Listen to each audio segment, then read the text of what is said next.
Masters earlier in the year. Good roll. How about getting down to one? 26 years old. He looks like a great white shark. Son of a gun. He used to hunt them, you know. He still does. Just watch if they don't hunt you. That's right. Used to be a surfer in his boyhood days and a rugby player.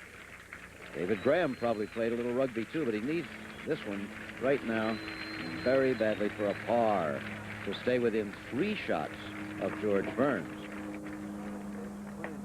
Nope. So George Burns quite suddenly has a 4-shot lead in the U.S. Open over David Graham, Jack Nicklaus, and Bill Rogers. Another look at this birdie putt. Might notice that it does begin to pick up some speed down near the hole, but this is what happens when you start to play well and win tournaments. That's picking speed. Ooh, if it misses the hole, it's going to be down there where David was. By the way, there always seems to be a golf club story in these Opens, and George Burns is playing with a putter he recently found in his father's attic that he used to use years ago and has rediscovered. John Cook for the par that would keep him 1 under and not out of it with 18 holes to play. Round of 71 for John Cook. Nice young man, Jim. Good player. Yep. Gathering poise and confidence as he plays his way around the professional tour, headed towards the stucco clubhouse of Old Marion. Look at that gorgeous old tree. How long does it take to grow something like that? I don't know. You tell me. Oh, thanks a lot. All right. Now on the 16th tee, we have the leader, George Burns.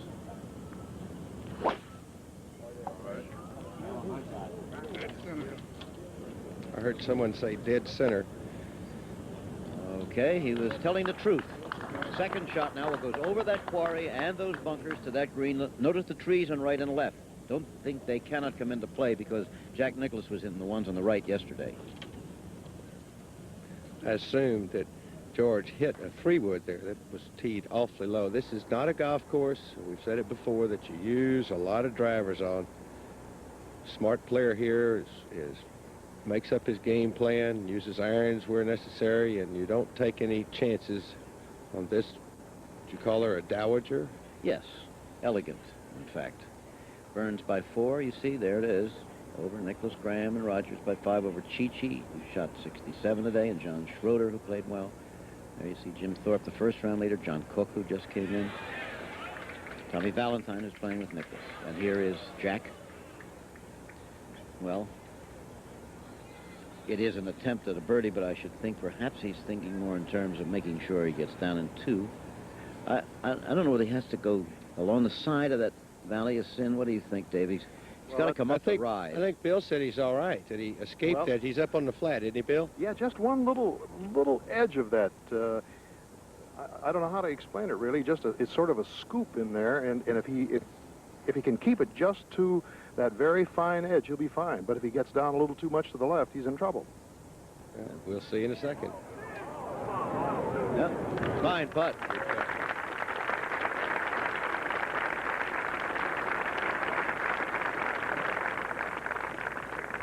Another look from the blimp overhead. You saw how many trees and bunkers there are in one part of the golf course. Jack Nicklaus trudging it out in the 3rd round of the U.S. Open. George Burns with this formidable second shot over the quarry at the 16th. Looks very good.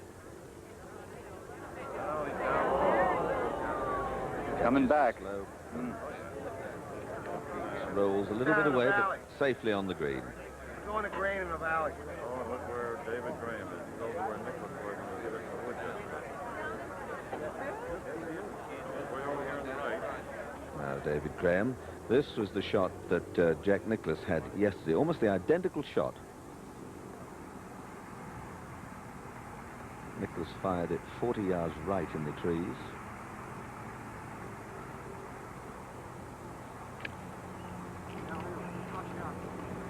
It's right at the flag, Peter. Oh, yes, sir. Super shot from David Graham.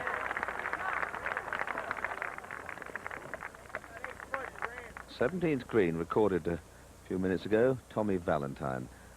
After having that rather fortunate little skip up the bank with his tee shot, this for a 2. And it begins to look very nice indeed. And he's kept the score going very well. Now, Jack Nicklaus, this was recorded also. This was Jack for his par 3.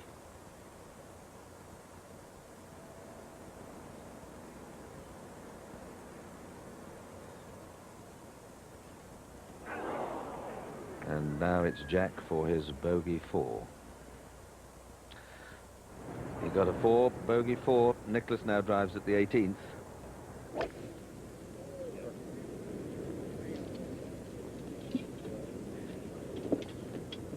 And that's fine. A little bit up the right-hand side, leaving him an awkward second shot with the pin today on the front right corner of the green. And a little bit of a downhill lie, Peter. That's P.J. Boatwright, one of the USGA administrators. He's having a little conversation with P.J. And Jack suggesting that something might just be moved to the right, maybe. Perhaps it's the gallery ropes. He looks quite happy about it. Jack's had a most extraordinary round today. Seems to have missed opportunities, got it all going, then suddenly dropped 2 or 3. If he gets a 4 here, he'll end the day at 2 under par, which, apart from George Burns, unless George has a disaster, will keep him very much in contention on this very special day. Special day for me, too. I'm out to wish my daughter, Carol, it's her birthday today. She's 21 today, so happy birthday, sweetheart. She'd probably discotheque in the night away, but bless you. Now, here's George Burns, the leader by 4. And a long way away at the 16th, up the slope. And again, it's like we keep saying a giant game of chess, but this is not an easy putt. Normal circumstances on normal greens, 2 putts would be considered just ordinary for players of this caliber, but George needs to judge this just right, play for 2 putts. If it happens to drop in, well, good luck. But that's how the hole's been playing. 31 birdies and lots of others. 15 players out of 66 have broken par today so far. The par here a very severe 70.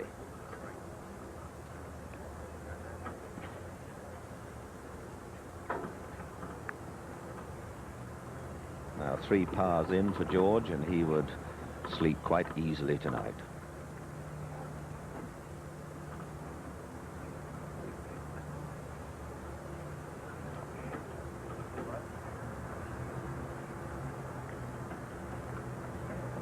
Up the slope.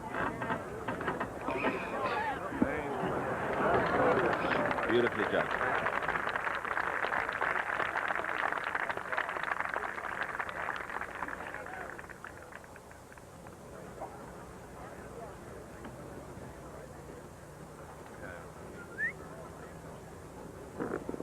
George with his thoughts, leading by 4. I wonder what he is thinking about.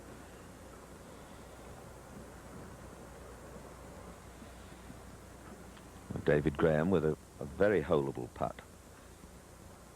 Certainly distance-wise, but speed again so important.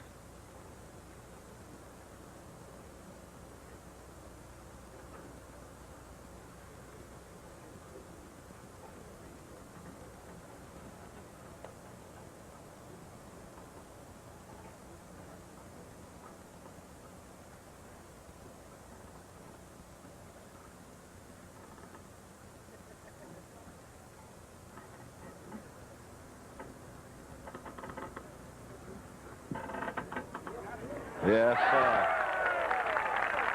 Well, he dropped strokes at the previous 2 holes and an excellent birdie 3 at this very difficult 16. Great fighter, David Graham.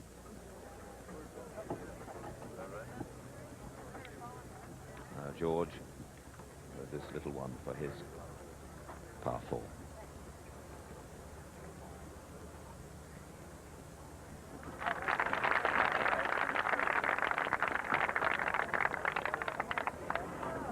Just 2 holes to play. For the last pairing out on the course, David Graham and George Burns. Here's Jack Nicklaus, second shot to the 18th. Sloping lie again, hardly a level stance here at Merion.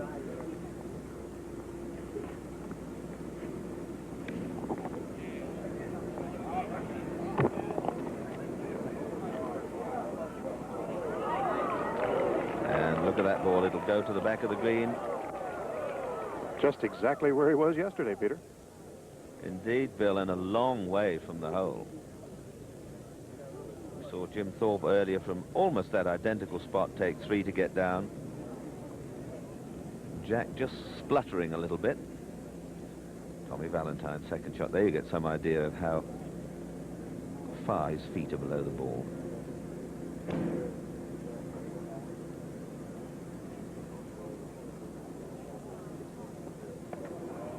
Good shot.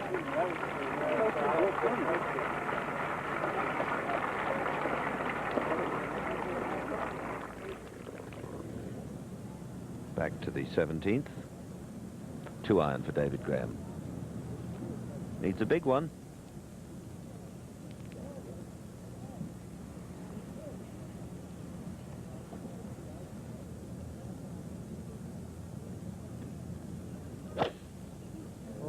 Great shot. Look at this, in the hole. Get in. Oh, that's one of the great shots. Well, we saw Jack Nicklaus almost hold his tee shot at the 13th with a little 8 or 9 iron, and David Graham almost doing the same with a 2-iron. Well, he birdied the 16th. Odds on he's going to birdie 17th as Nicklaus comes up to the 18th, having stumbled a little bit over these closing 4 or 5 holes. But the reception is as warm as ever.